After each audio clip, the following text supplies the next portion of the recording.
안녕하세요. 오늘도 사연살롱을 찾아주셔서 감사합니다. 지옥문 앞에서 유턴에 성공한 30대 여성이에요. 인생에서 가장 중요한 결정 중 하나가 바로 결혼이잖아요. 결혼은 하느냐 마느냐도 중요하지만 어떤 사람과 하느냐가 가장 중요한 것 같아요. 그런 점에서 저는 큰 실수를 했어요. 남편감을 잘못 골랐다기보다는 시어머니 자리를 잘못 골랐으니까요. 결혼은 남자와 여자가 하는 게 아니라 집안 대 집안이 하는 거라잖아요. 그러니 시어머니는 남편만큼이나 중요한 조건인데 그걸 간과했던 거죠. 덕분에 비싼 인생 경험을 톡톡히 한 셈이지만 그보다 더 큰 걸 얻었기 때문에 후회는 하지 않아요. 하지만 그건 그거고 그간 당한 걸 생각하면 속에서 천불이 나는 것도 사실이에요. 해서 이렇게라도 털어놔야 속이 좀 후련할 것 같아서 사연을 보내게 되었습니다. 저는 어릴 때부터 또래들보다 조금은 혹독한 교육을 받고 자랐어요. 일하지 않는 자, 먹지도 말라는 말을 귀에 딱지가 않도록 듣고 살았거든요. 이 말이 저희 집 가훈이자 저희 아빠의 인생 모토였어요. 맨손으로 밑바닥에서부터 시작해 가정을 이루고 번듯한 가게를 차리기까지 아빠는 안 해본 일이 없을 정도로 고생을 하셨거든요. 뿐만 아니라 끼니를 거르는 건 다반사고 사계절을 단벌 신사로 버티기도 하셨어요. 쌀한톨의 귀함을 누구보다 잘 아는 분이시기 때문에 가훈도 그렇게 정하신 거예요. 왜 돈 있는 사람들은 죽기 전에 자식들한테 한 푼이라도 더 주고 가려고 기를 쓰고 편법을 쓰잖아요. 그런데 저희 아빠는 그런 방식을 너무도 싫어하셨어요. 자식을 위해 한다면 주머니에 돈을 채워주고 갈 게 아니라 돈 버는 방법을 가르쳐줘야 되는 거야. 가진 돈은 언제고 바닥이 나지만 돈 버는 기술이 있으면 언제까지고 벌 수 있으니까. 그런 의미에서 난 자식한테 유산은 안 줄 생각이다. 그러니까 나 살아있을 때 옆에서 열심히 보고 배워. 어떻게 해야 돈을 벌 수 있는지를. 이런 얘기를 저는 초등학교에 들어가기 전부터 들어왔어요. 어릴 땐 그게 무슨 의미인지도 모른 채 그저 아빠가 하시는 말씀이니까 나쁜 말은 아니겠거니 하면서 귀에 담았고 조금씩 머리가 커가면서는 일찌감치 내 살 궁리는 스스로 해야겠구나 하는 결론에 이르게 되었죠.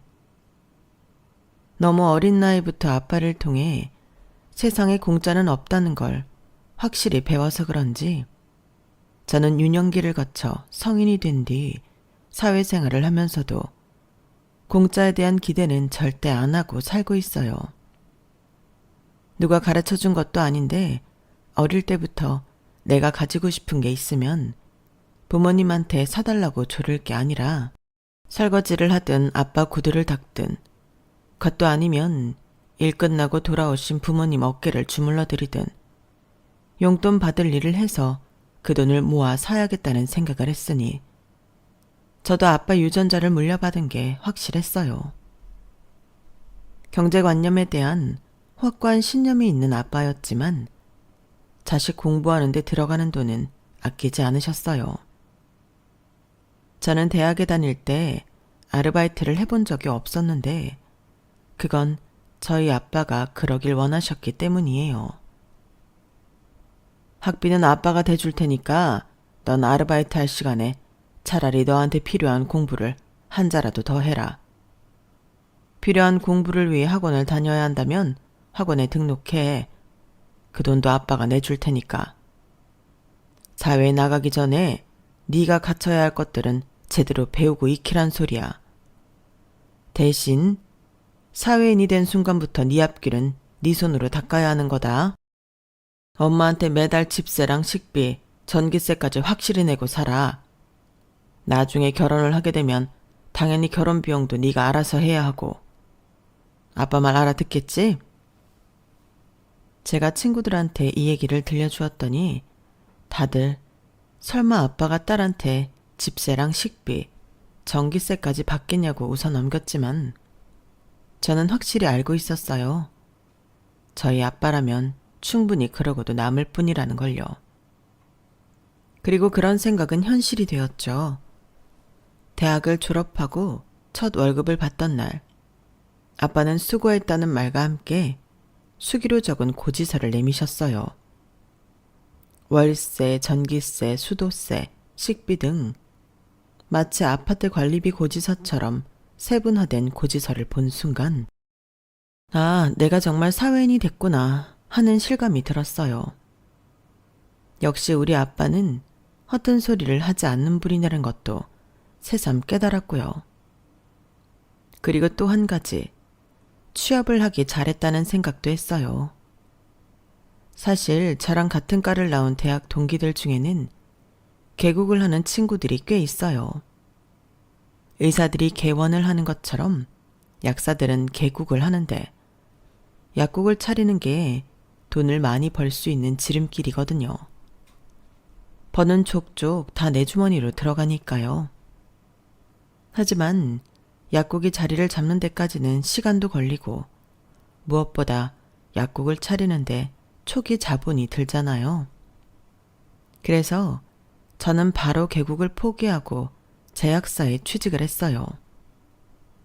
제가 대학을 졸업하면 아빠가 바로 생활비 청구서를 내밀 것 같다는 불안함에서 했던 결정이었는데 역시나 적중했더라고요. 일단은 회사를 다니면서 돈을 모으고 자금이 어느 정도 만들어진 후에 개국을 하자 생각했거든요. 제약사에 다니면서 쉬는 날엔 동기가 아는 약국에서 아르바이트를 하기도 했는데 약사들 시급이 좀 센 편이라서 부업으로 버는 돈이 꽤 쏠쏠했어요. 그렇게 번 돈으로 집에 생활비를 내고 제 용돈과 차비, 식비 등을 충당할 수 있었으니까요. 회사 월급은 고스란히 적금을 들 수 있으니 얼마나 좋아요. 비록 쉬는 날 없이 회사와 약국을 오가는 몸이 건조한 인생이지만 어릴 때부터 아빠를 통해 게으름은 죄악이라고 배워온 덕에 오히려 집에서 쉬는 게 불편한 제게는 딱 맞는 생활 패턴인 셈이었죠. 그렇게 한 2년 쏠쏠하게 돈을 모으며 살았는데 약국 주인인 동기가 결혼을 하면서 수원으로 이사를 하게 된 거예요. 약국도 집 근처로 이전을 하게 되었고요. 그러다 보니 더 이상 동기네 약국에서 주말 알바를 할 수 없게 되었어요. 월급은 몽땅 고정적으로 정기적금으로 나가는 상황이라 당장 생활비 낼 돈과 내가 쓸 돈조차 없어져서 막막하더라고요. 평소엔 그렇게 많던 약국 알바자리도 하필 그때는 한 군데도 없더라고요. 그래서 적금을 깨야 하나 고민을 했는데 엄마가 그러시더라고요. 정 그러면 주말에 가게 나와서 일해. 이번 주부터는 네 외숙모도 못 나온다고 하니까. 정말? 그럼 그렇게 해야겠다. 홀서빙 일당이 얼마나 되나? 주말이면 돈 좀 더 얹어주겠지? 근데 외숙모는 왜 일 그만둔대? 외삼촌 취직했대? 치, 말하기도 입 아파. 잘난 네 아빠한테 물어봐. 남한테는 집도 공짜로 내주고 밥도 공짜 밥 먹이면서 하나밖에 없는 처남한테는 남보다도 못하지. 이런 인간이랑 살고 있는 나도 참 한심하다. 뭔 일인지는 잘 모르겠지만 단단히 맺힌 게 있는 것 같은 엄마는 선반 위에 있던 애꿎은 그릇을 죄다 끄집어내서 설거지를 하셨어요. 엄마가 화가 났을 때 주로 하는 행동이었기 때문에 이유는 몰라도 아빠랑 한판 하셨다는 건 알 수 있었어요. 홀서빙 알바일도 그렇고 엄마가 왜 화가 났는지도 알아볼 겸 아빠가 하시는 고깃집으로 갔어요. 점심시간이 지난 시각이라 식당 식구들이 홀에 앉아 다 같이 점심을 먹고 있더라고요. 아빠는 불판에 양념한 짜투리 고기를 잔뜩 올려 지글지글 굽어선 직원들 앞접시에 일일이 놔주고 계셨어요. 저희 가게는 정육부장을 따로 안 두고 사장인 아빠가 직접 고기를 만지시는데 갈비감을 뜨고 난 짜투리는 항상 모아서 직원들 식사 시간에 구워 먹이곤 하셨어요. 비록 상품성은 떨어져도 싱싱하고 맛도 훌륭한 고기라서 직원들도 아빠가 구워주는 고기를 다들 좋아했죠. 많이들 먹어. 힘쓰는 사람들은 자고로 지방이랑 단백질을 많이 먹어야 되는 거야. 양념에 잔뜩 재워뒀으니까 필요한 사람은 퇴근할 때 퍼가고. 다들 상추쌈을 사서 열심히 먹는 가운데 유독 눈에 띄는 어린 친구들이 있었어요. 아빠는 그 친구들 앞접시엔 특히 더 고기를 잔뜩 쌓아주시더군요. 대개 고깃집 서빙은 아주머니들을 주로 고용하는데 저희 가게는 유독 젊은 친구들이 많이 보였어요. 물론 10년 넘게 저희 가게에서 일해오신 아주머니들도 계시지만 3분의 1 정도는 늘 어린 친구들이었거든요. 그동안 말은 안 했지만 저는 속으로 어린 친구들이 일당이 싸서 쓰는 게 아닌가 생각했었는데 그날 그 비밀을 알게 된 거예요. 네 엄마는 아직도 툴툴거리고 있냐? 참, 아무리 팔이 안으로 굽는다지만 밑 빠진 독에 왜 자꾸 물을 부으려 드는지 모르겠다. 저 봐라. 이제 갓 20된 애들도 먹고 살겠다고 저렇게들 열심히 일하는데 나이 40이 다 된 놈이 허구한 날 일도 않고 하늘에서 꽁돈 떨어지길 기다리는 게 그게 말이 되냐? 자기 매형 가게에 와이프분에서 돈 벌어라고 할 게 아니라 지놈이 나와서 불판을 갈든 설거지를 하든 해야 하는 거 아니냐고. 내 참다 더는 못 참겠어서 네 외삼촌 불러 한 소리 했다. 누나 통해서 사업자금 빌려달란 소리 하지 말고 정 돈 필요하면 외항선이라도 타라고. 그랬더니 네 엄마가 하나뿐인 처남한테 그런 소리 했다고 난리를 치지 않겠냐. 대학까지 나온 애를 외항선 타라고 하는 게 말이 되냐고. 나 원참 대학까지 나온 놈이 빌빌대고 방구석에 있는 건 괜찮고 외항선 타서 가족들 부양하라는 건 잘못이라는 게 뭔 말 같자는 소리냐고. 대학이 대수냐? 내 식구들이 굶어 죽을 판인데 네 엄마도 그렇고 네 외삼촌도 그렇고 정신 상태가 글러 먹었어. 내가 그 말했다고 네 외숙모도 더는 일 못하겠다고 앞치마 내던지고 가더라. 아주 부부가 똑같아. 내 다시는 그 인간들 안 받아줄 거다. 네 엄마가 싹싹 빌어도 절대 안 받아줘. 사실 처음부터 저희 아빠와 외삼촌 차이가 안 좋았던 건 아니었어요. 오히려 그 반대였죠. 엄마랑 아빠 사이에서 다리를 놔준 것도 외삼촌이었으니까요. 막 결혼했을 무렵 마장동 정류점에서 일하던 저희 아빠는 어려운 살림에 외삼촌 대학 등록금까지 대주셨을 정도로 열심히 서포트를 하셨어요. 부모도 없이 친정 식구라곤 남동생 하나뿐이었던 엄마를 생각해 신혼집에 처남을 데리고 살면서 대학 공부까지 시켰으니 대단한 일을 하신 거였죠. 외삼촌도 그런 고마움을 알기에 졸업식 날에도 저희 아빠한테 학사모까지 씌워주며 은혜는 평생 잊지 않겠다고 했을 정도로 두 분 사이는 돈독했어요. 하지만 외삼촌이 대학을 졸업 후 대기업에 취직을 하고 돈을 벌기 시작하면서 두 분 사이에 틈이 생기고 말았어요. 외삼촌이 저희 아빠는 무시하기 시작했거든요. 거기다 돈 있는 집 여자를 만나 결혼을 하게 됐을 때 저희 아빠 가슴에 대못을 꼽았어요. 상견례를 앞두고 저희 아빠한테 해서는 안 될 말을 해버린 거였죠.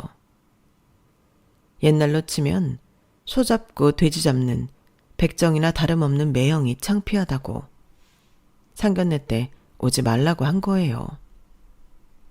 저희 아빠한테 직접 한 말은 아니고 저희 엄마한테 말을 했던 건데 하필 그걸 저희 아빠가 들어버리신 거죠.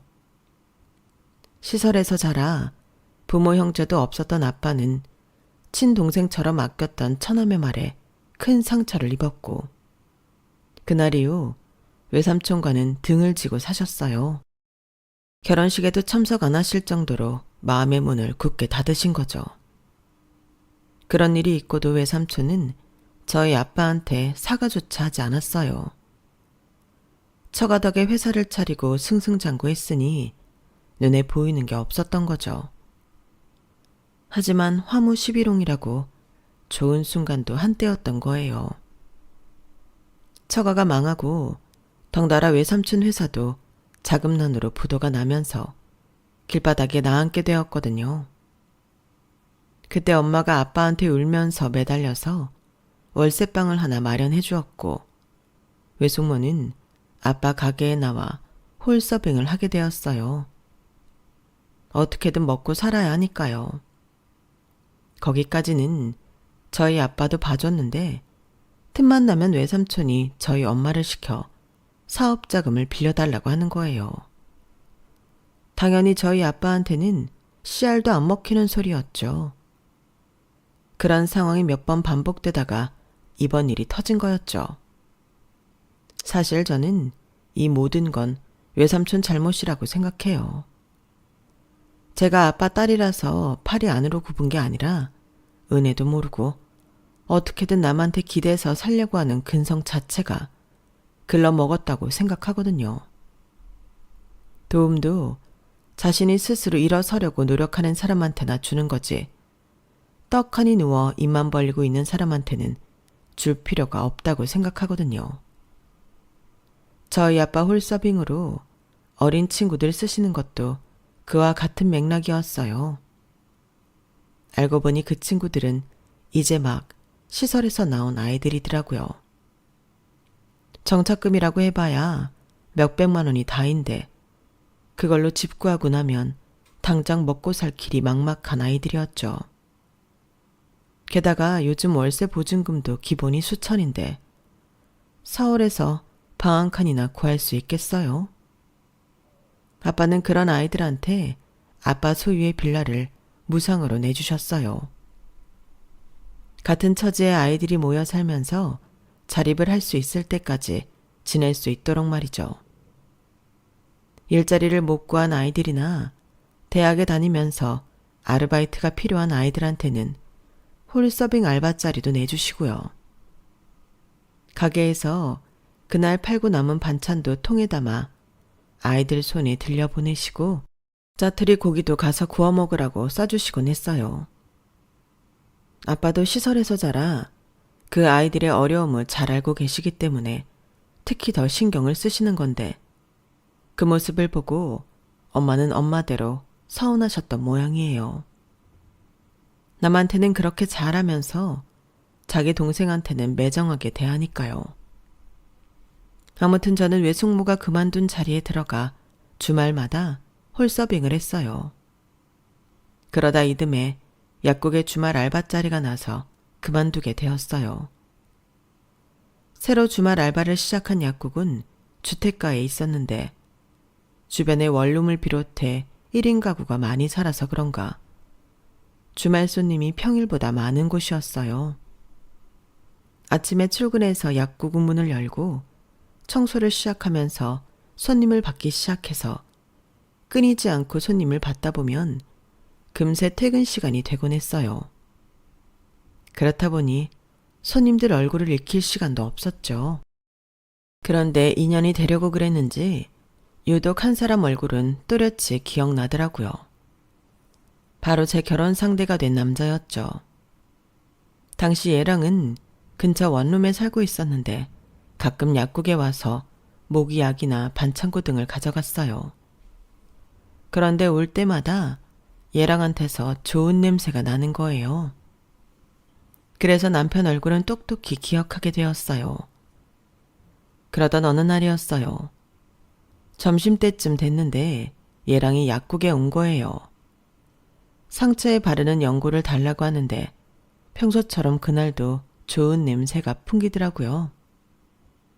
그래서 늘 좋은 냄새가 나는데 혹시 향수 뭐 쓰냐고.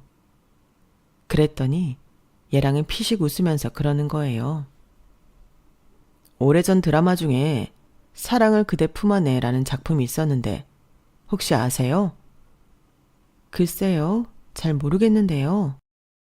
거기서 남자 주인공이 여자 주인공한테 물어요. 냄새가 좋다고 샴푸 뭐 쓰냐고요. 그런데 여자 주인공이 뭐라고 대답했는지 아세요? 빨래비누. 그 말에 저는 잠시 멍하게 얘랑을 바라봤어요. 아, 그렇다고 내가 빨래비누를 씻었다는 건 아니고 저는 그냥 비누로 씻었습니다. 도브? 그 말에 누가 먼저랄 것도 없이 웃음을 터뜨렸어요. 그때 알았어요. 그 어떤 향수보다도 더 사람을 기분 좋게 하는 냄새는 비누향이라는 걸요. 정확히 말하면 호감이 가는 사람의 페로몬이 더해진 비누향이겠지만요. 그날 이후 길에서 마주치거나 유리창 너머로 눈이 마주칠 때면 인사를 나누곤 했어요. 그러다 얘랑이 근처에서 파는 군밤이나 붕어빵 같은 걸 사다 주기도 하고 저 역시 보답으로 비타민제를 건네기도 하면서 가까워지기 시작했어요. 어느 순간부터는 얘랑이 자주 약국에 찾아와 얘기를 나누고 가기도 하고 같이 점심을 먹기도 하면서 본격적으로 교제를 시작하게 되었죠. 대학 시절까지는 학교와 학원, 그리고 사회인이 돼서는 직장과 약국만 오고 가던 무미건조한 일상이 얘랑을 만난 후로는 많이 변했어요. 전에는 쉬는 날이 무슨 필요냐고 생각했었는데 연애를 하고부터는 달력에서 빨간 날만 찾게 되었거든요. 주말 돈벌이 장소였던 약국은 어느 순간부터 얘랑과의 데이트 장소가 되었어요. 제가 약국을 비울 수 없기 때문에 그렇게 된 거였지만 따지고 보면 그리 나쁜 것만은 아니었어요. 여름엔 시원하고 겨울엔 따뜻하고 오래 앉아 있어도 눈치 주는 사람도 없으니 금상첨화지 뭐예요. 그렇게 약국 데이트를 즐기면서 3년 가까이 사귄 우리는 슬슬 결혼 생각을 하게 되었어요. 얘랑을 만나본 아빠랑 엄마는 사람이 괜찮아 보인다고 마음에 들어 하셨고 예비 시어머니도 저를 좋게 봐주셔서 별 탈 없이 결혼 준비를 할 수 있었죠. 둘 다 30을 간 넘긴 상황이라서 한창 일을 할 때인지라 짬을 내서 결혼 준비를 하는 게 여간 힘든 게 아니더라고요. 거기다 결혼 자금이 넉넉하면 모를까 얼마 안 되는 돈으로 이거저거 다 준비하려니 머리가 지끈거릴 정도로 신경이 예민해졌어요. 그러다 보니 얘랑과 말다툼도 자주 하게 돼서 이러다 이 결혼 못하는 게 아닌가 하는 생각도 하곤 했죠. 그런데 주변의 얘기를 들어보니 저희만 그런 게 아니었더라고요. 다들 결혼 준비를 하면서 몇 번씩 싸우고 화해하기를 반복했다고 했으니까요. 그냥 생각 같아선 혼인신고만 하고 살림만 합치면 딱 좋겠다 싶었어요. 하지만 어디까지나 그건 제 생각이고 부모님 입장은 그게 아니니까 어떻게든 구색을 맞추려 노력했죠. 그동안 월급을 모조리 모아왔던 저는 결혼 후 약국을 열 생각이어서 가급적 결혼식은 조촐하게 하기를 바랐어요. 얘랑 역시 학자금 대출을 갚으며 직장 생활을 해온 탓에 벌어놓은 돈이 얼마 없어서 결혼식에 큰 돈을 쓸 처지가 아니었죠. 일생에 단 한 번뿐인 결혼식에 의미를 두는 사람도 있겠지만 우리 두 사람은 그 반대였어요. 차라리 결혼식에 쓸 돈을 아껴서 신혼집을 구하는 데 투자하자 라는 생각을 했거든요.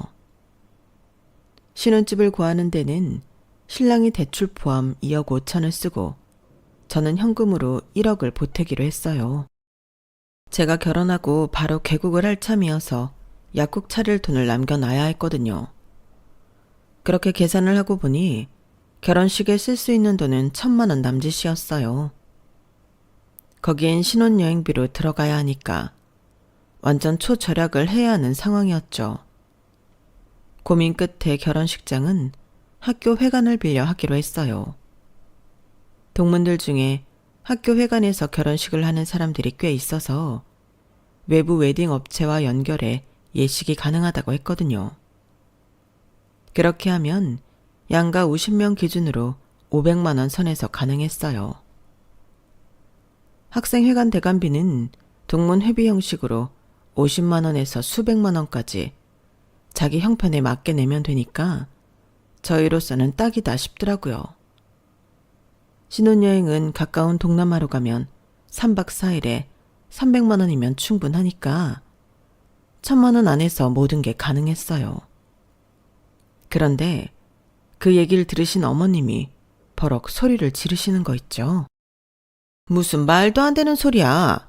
그게 결혼식이니? 애들 장난이지. 구질구질하게 그게 뭐 하는 짓이냐고. 학교 회관? 세상에 7, 80년대도 아니고 누가 그런 데서 결혼을 해. 그따위로 할 거면 차라리 그만둬라. 한두 살 먹은 어린애들도 아니고 30이 넘은 애들이 어쩜 그렇게 철딱서니가 없어. 결혼이 니들 소꿉장난하는 거니? 친지들 지인들 불러서 성대하게 치를 생각을 해야지. 남사스럽게. 암튼 그런 식으로 하는 결혼식이라면 난 이 결혼 반대다. 난 창피해서 도저히 내 자식 결혼식은 그렇게 못해. 그러니 니들도 그렇게 알아. 어머님은 주변에 청첩장 돌리기도 창피하시다며 학생회관에서 결혼식을 하는 걸 결사 반대하셨어요. 반면에 저희 아빠는 괜찮은 생각인 것 같다고 하시더라고요. 하긴 결혼식에 돈 쓸 필요 있냐? 그 돈 아껴서 집이나 좀 더 넓은 집으로 구하는 게 낫지. 결혼식 그거 지나고 보면 아무 쓸모없는 거다. 네 엄마랑 나는 결혼식 없이 혼인신고만 하고 살았지만 잘만 살고 있지 않니? 네 양반이? 그거야 우린 부를 친척도 없었으니까 그런 거고 창민이네는 상황이 다르잖아요. 사부인도 체면이 있는데 친척들 앞에서 아들 결혼식 제대로 치르고 싶은 마음도 이해해야죠. 니들 사정이 어려워서 조촐하게 하려는 마음은 알지만 그래도 어지간하면 사부인 마음도 이해해드려라. 하나뿐인 아들 장가 보냈는데 남들처럼은 해보내고 싶으셔서 그런 거 아니겠니? 정자금이 부족하면 우리가 보태줄게. 여보, 그럴 거죠? 평소라면 펄펄 뛰시며 절대 안 된다고 네 손으로 해결하라고 하실 아빠였지만 그래도 딸 결혼식이라 그런가 이번엔 아무 말씀도 안 하시더라고요. 무언의 허락인 셈이었죠. 그래서 돈이 들더라도 남들이 하는 것처럼 제대로 예식장을 찾아보기로 했어요. 아직 결혼 날짜가 정해진 것도 아니고 예식장 구하는 대로 날짜를 맞출 거라서 그나마 선택할 수 있는 여지는 많았어요. 그래서 그중 3군데를 골라 어머님께 보여드렸죠. 그랬더니 이번에도 미간을 잔뜩 찌푸리시며 그러시는 거예요. 하나같이 마음에 드는 데가 없네. 서울 시내에 예식장이 얼마나 많은데 이런 구멍가게 같은 데만 골라온 거니? 어머님, 예식장은 많지만 저희 예산에 가능한 곳은 별로 없어요. 그나마 여기도 저희 아빠가 도와주시기로 해서 가능한 거라고요. 좋은 거야 저희라고 모르겠어요. 그럴 자금이 안 되니까. 야, 넌 왜 그렇게 돈돈거리니? 사람 없어 보이게. 말이 나왔으니 말인데 결혼식 자금 더 늘리자 들면 얼마든지 늘릴 수 있는 거 아니니? 니들 신혼집 말이다. 3억 5천이나 들여서 전셋집 구할 게 아니라 월세로 들어가면 보증금 아껴서 제대로 된 결혼식 할 수 있는 거 아니냐고. 그 간단한 걸 뭘 그렇게 궁상을 떠니? 난 주변 사람들한테 궁색하게 보이기 싫다. 남편 없이 아들 하나 키우고 살았는데 보여줄 게 뭐 있겠니? 딸랑 자식 결혼식 그거 하나야. 그러니까 결혼식만큼은 제대로 해서 사람들 코 확실히 눌러주고 싶다고. 아니, 결혼식으로 지인들 코를 눌러주겠다는 생각은 왜 하는 거죠? 저로서는 도저히 이해가 안 가지만 그래도 어떻게든 어머님 마음에 드는 예식장을 찾으려고 평일 주말 할 거 없이 괜찮은 예식장이 있다고 하면 어디든 찾아갔어요. 그럴 때마다 어머님께 사진과 동영상을 보내 컨펌 아닌 컨펌을 받았는데 아무리 애를 써도 어머님은 늘 불만이셨어요. 어머님이야 사진이랑 동영상 몇 개 보고 별로다 이러시면 끝이었지만 저는요 정말 없는 시간 쪽에서 발품 파느라 죽을 맛이었다고요.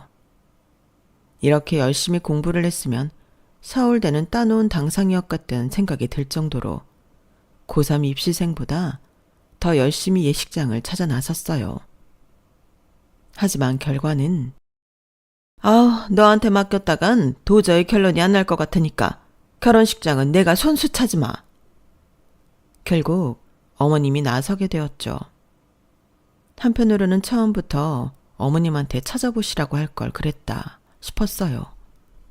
그랬으면 한 달 넘게 개고생은 안 했을 테니까요. 자식 결혼하는데 10원 한 장 안 보태시면서 자기 체면 때문에 무조건 성대하게 결혼식을 하라는 예비 시어머니가 도저히 이해가 안 갔어요.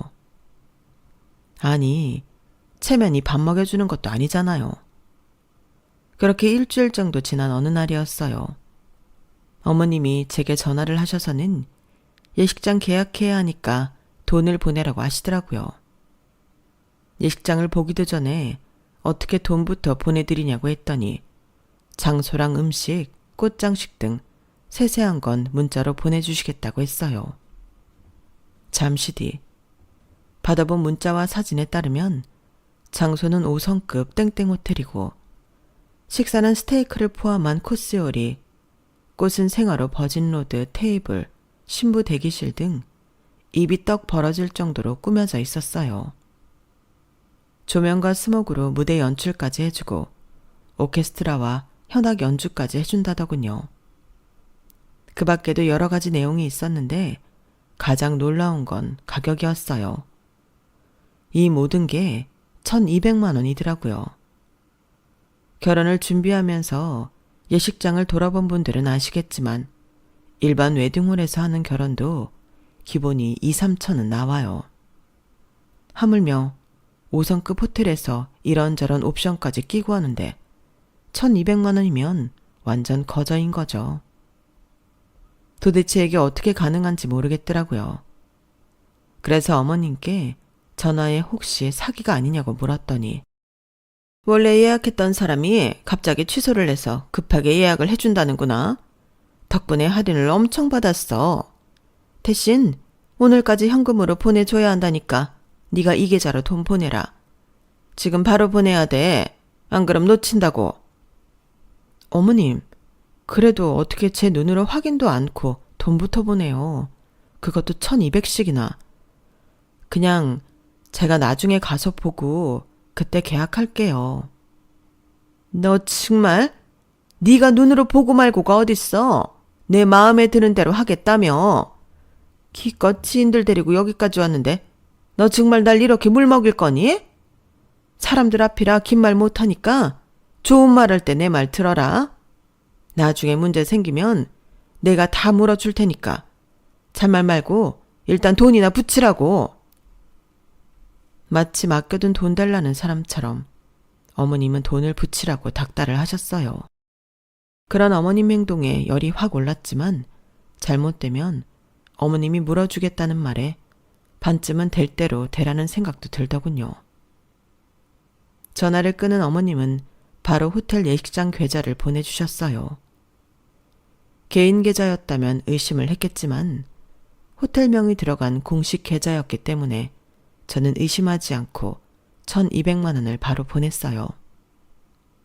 그때까지만 해도 이게 어떤 결과를 가져올지 까맣게 모른 채 말이죠. 그날 밤 어머님은 계약서와 함께 서비스 내역이 담긴 카탈로그를 가져다 주셨어요. 당시에 예식장 보러 다니느라 밀렸던 회사 업무로 정신없이 바빴던 저는 계약서는 뒤로 하고 서비스 내역만 체크를 했는데 거기에 제가 모르는 함정이 있었던 거예요. 계약서에 명시된 금액에 0을 잘못 본 거였죠. 그걸 모른 채 예식장 계약도 끝났겠다 생각해두었던 업체에 청첩장을 의뢰했어요. 이제 미리 봐두었던 신혼집을 계약하면 거의 끝났다 생각했더니 긴장이 풀렸는지 맥을 못 추겠더라고요. 그래도 예식장도 정해진 상태니 마냥 늦장을 부릴 수 없어서 힘을 짜내서 체크리스트를 하나씩 지워나갔어요. 그러던 어느 날이었어요. 저처럼 결혼식 준비를 하고 있던 친구가 제가 예약한 호텔 예식장에 대해 묻더라고요. 정말 그 가격에 예약을 했냐고요. 그러면서 혹시 1,200만 원은 계약금 아니냐고 하길래 총 금액이 그렇다고 말해줬어요. 제가 어머님과 통화하면서 몇 번이나 확인한 거였고 계약서에도 그렇게 명시돼 있었으니까요. 이상하네. 내가 거기 알아봤을 땐 1억이 훌쩍 넘었는데. 상미야, 혹시 계약서 있으면 나 좀 보여줄 수 있니? 계약 내용 확인 때문에 계약서를 사진으로 찍어서 폰에 저장해 두었던 저는 친구한테 계약서를 보여주었어요. 그랬더니 얘 여기 봐봐. 1억 2천으로 돼 있잖아. 그럼 그렇지. 땡땡 호텔에서 어떻게 1,200만 원에 결혼을 하니? 너 그건 계약금이었던 거야. 한번 보라고. 그 말에 머리카락이 쭈뼛 서는 기분이었어요. 그래서 계약서에 명시된 금액을 봤더니 맙소사. 정말 1억 2천만 원이었더라고요.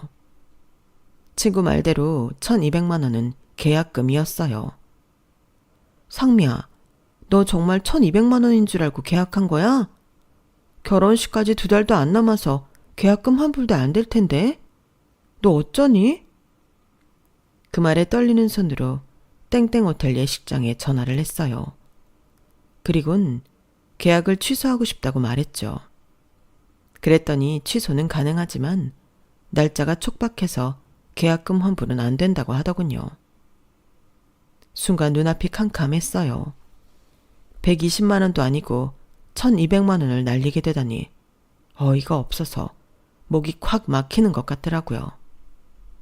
그 돈이면 내 몇 달치 월급인데 그간 쉬는 날까지 알바를 뛰며 악착같이 벌어서 모은 돈인데 머릿속에선 이런 생각들만 떠올랐어요. 아무리 통사정을 해도 정책상 안 된다는 말만 거듭하길래 일단 조금 더 생각해보고 다시 연락드리겠다고 말하곤 전화를 끊었어요. 전화를 끊고 나니 나도 모르게 눈물이 주르르 흘러내렸어요.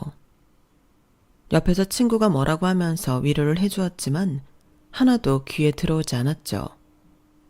내가 계약서에 명시된 금액을 잘못 본 건 분명 잘못이지만 그때는 이런 말도 안 되는 계약을 해버린 어머님 탓으로만 생각됐어요. 그래서 어머님께 전화를 했더니 별일도 아니라는 듯이 이러는 거예요. 너도 참 그게 뭐 그리 큰일이라고 호들갑이니? 그러게 내가 그랬잖아. 신혼집을 월세로 하고 보증금 준비한 걸로 예식장비 내라고. 간단한 걸 가지고 이 난리야. 예, 나 지금 지인들이랑 골프 치러 가야 되니까 그만 끊자. 누구는 속이 타들어가는데 이 사단을 만든 장본인인 어머님은 한가하게 골프를 치러 가신다는 거예요. 그날 밤 예랑을 만나 이 상황을 전했더니 저처럼 한숨만 벅벅 쉬더라고요. 아무리 봐도 어머님이 1억 2천인 거 알고도 계약하신 것 같아. 그렇지 않고서는 이렇게 태어나실 수가 없다고. 나 그 돈 절대 못 내니까 어머님 보고 책임지시라고 그래. 어머님이 잘못되면 당신이 돈 내시겠다고 했으니까. 상미야, 아무리 그래도 그렇지 그 돈을 어떻게 엄마가 내. 아, 몰라. 어머님이 저지른 일인데 그럼 어쩌라고. 계약금도 환불 안 된대. 피 같은 내 돈 어떡할 거냐고. 야, 따지고 보면 너도 잘못한 거 아니냐? 엄마가 너한테 계약서 보내줬다며. 그럼 너도 금액 확인했을 거 아니야. 근데 그게 왜 전부 우리 엄마 탓이라는 거야? 괜히 일 잘못되니까 남 탓하는 거냐? 너 그렇게 안 봤는데 정말 실망이다. 뭐? 남 탓? 어머님이 계약서를 가져오신 건 계약금 보내고 난 다음이었어. 일 다 저지른 뒤에 나한테 가져다 주신 거라고. 자기, 어쩜 이런 상황에 자기 엄마만 싸고 도냐? 내가 그동안 누구 때문에 그 개고생을 하고 땡볕에 예식장을 돌아다녔는데 자기 엄마만 아니었으면 그런 고생도 안 했고 피 같은 내 돈 1,200만 원도 안 날렸다고.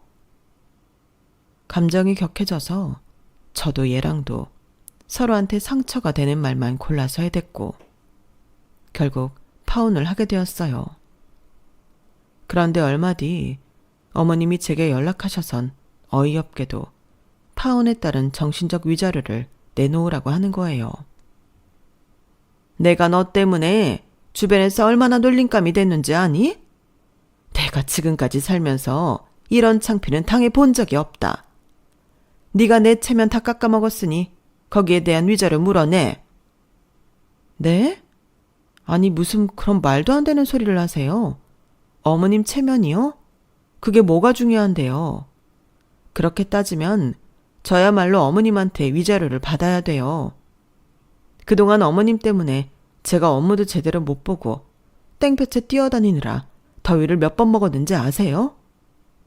예식장 서치하느라 시간은 또 얼마나 썼고요. 제 시급으로만 따져도 그게 얼만지 아세요? 그리고 예식장 계약금 왜 안 주세요? 어머님이 분명히 그러셨잖아요. 잘못되면 어머님이 물어주시겠다고. 어머머, 얘가 사람 잡네? 내가 언제 그랬니? 증거 있어? 증거 있냐고. 어머님은 자기는 그런 말을 한 적이 없다면서 거기다 분명히 통화하면서 예식장 예약하는데 필요한 예약금이라는 말까지 했다고 거짓말을 했어요. 아, 그러세요? 그럼 이번 일은 법정에서 따져야겠네요. 그런데 그거 아세요? 제가 업무 관계된 전화를 하도 받아서 습관적으로 모든 통화를 녹음하는 버릇이 있거든요. 어머님이랑 그날 했던 통화도 제가 다 녹음해 뒀어요. 그거 법정에서 틀어도 되는 거죠? 그러자 어머님은 당황했는지 한동안 말이 없다가 그제서야 제게 미안하다고 싹싹 빌었어요. 그러면서도 자기한테는 그 돈을 갚아줄 능력이 안 된다며 자기 아들한테 받으라고 하는 거 있죠. 알고 보니까 어머님이 살고 계신 집도 월세인데다 타고 다니는 차도 리스 차량이더라고요. 한겨울에 입고 있던 모피코트도 렌트 제품이었고 평소 입고 다니던 옷이며 장신구도 죄다 단기 렌트였어요. 한마디로 자신 몸 하나 빼고는 전부 임대였던 거죠. 돈 있는 지인들 앞에서 자존심 세우려고 그렇게 꾸미고 치장하고 다닌다는 말에 한숨이 절로 났어요. 그러면서 한편으론 이렇게라도 이 결혼이 깨져서 다행이란 생각까지 들더라고요. 모르고 결혼했으면 평생 이런 사람을 시어머니로 모시고 살아야 했던 거잖아요. 살면서 문제는 한둘이겠어요. 그걸 생각하니 간담이 선을 하더라고요. 결국 얘랑이 예식장 예약금을 모두 변상하기로 하면서 이 문제는 모두 정리를 하게 되었어요. 그런데 저희 아빠가 그렇게는 안 된다며 얘랑과 예비 시어머니를 가게로 부르신 거예요. 아빠 성격에 설마 이자라도 받아내려고 그러나 걱정이 됐는데 아빠가 얘랑을 마주보며 그러시는 거예요. 장민아, 비록 너랑 내 인연이 여기서 끝나긴 했지만 그래도 어른 입장에서 너한테 그 돈을 다 갚게는 못하겠다.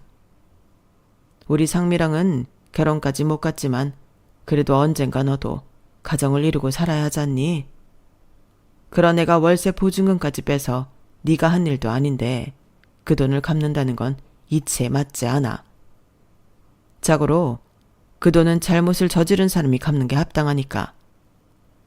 자식이 부모의 잘못을 떠안고 살 필요는 없다. 그건 자식들 도리가 아니야. 넌 너한테 주어진 책임만 지면서 네 인생을 살아. 부모 잘못은 부모가 감당하고 살면 되는 거니까. 그러니 그 돈은 창민이 어머님이 갚으십시오. 당장 돈이 없다고 하시니 대신 몸으로 때우셔야겠습니다.